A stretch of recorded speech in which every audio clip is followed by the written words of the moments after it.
The wildfires in Maui left thousands homeless and in desperate need of housing and emergency relief.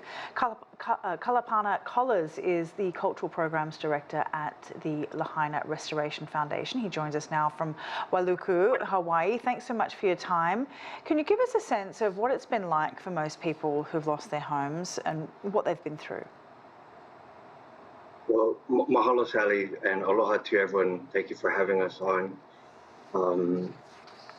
The scope of everything is just still landing, and I think there's a lot of folks who still need to even just ascertain exactly what they've, exactly how much they've lost.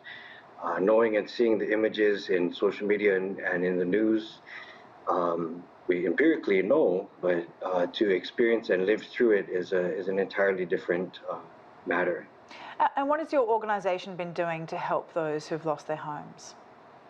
Well, the Lahaina Restoration Foundation, we manage the historic buildings in the Lahaina district, and we operate the museums, as 5 of which operated in the Lahaina area, and we are at this point not focusing on restoration of any sort. This is a people matter.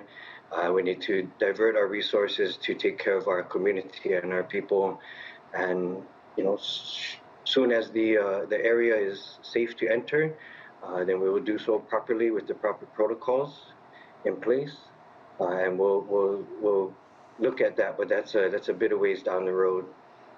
So tell us a bit about how officials are helping people. There's been a lot of criticism in terms of how much warning people did get or didn't get at all. What are our authorities doing to try and help people get access to their homes, or at least house them in the period in which that they're waiting to get back to the community? I believe for a more definitive response, I'm sure the County of Maui have, and the state and federal agencies have a proper response to that. I can only speak to what my experience is here, sheltering family and friends, and not just from Lahaina, but from the other wildfires in Kula and in the Kihei Pulehu area, and their pets. It's surely you can understand someone's want and need to go and protect their space and see if their home is even there.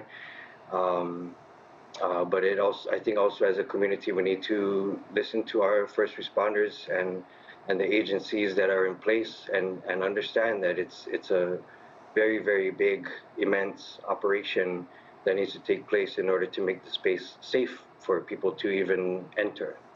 Tell us about the town of Lahaina. What's the historical significance, and why was it so vulnerable in terms of how the homes and those historical buildings that you restore suffered so badly in the fire? Yeah, I think that if the key point to impress about Lahaina is that it has experienced, it has been involved in every significant period of Hawaii's history since humans got here. So it's a site of early settlement. It is a site of the stratification of our classic pre-contact civilization, seat of nobility. Our rulers also resided in Lahaina.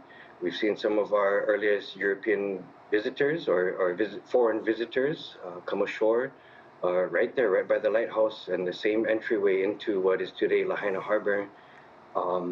The whaling era, sandalwood trade, sugar era, World War I, World War II, and tourism. So all of the big economies, big events have touched upon the people that have resided in Lahaina.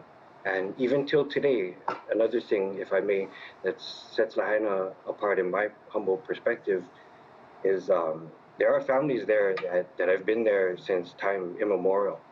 They have been fed from and returned to that earth so many times that they're literally comprised of the molecules in the air and the water and the soil there. Truly, in our word for that is kama'aina, a child of the land, and I know there are many kama'aina families who feel the brunt of this impact, and it comes from their connection to the land that is much deeper than most of us can understand. It is a relative of theirs. I wish you all the best in your recovery efforts there. Kalapana Kollars, Cultural Programs Director at the Lahaina Restoration Foundation. Thank you. Mahalo, Sally. Thank you for having us. Aloha.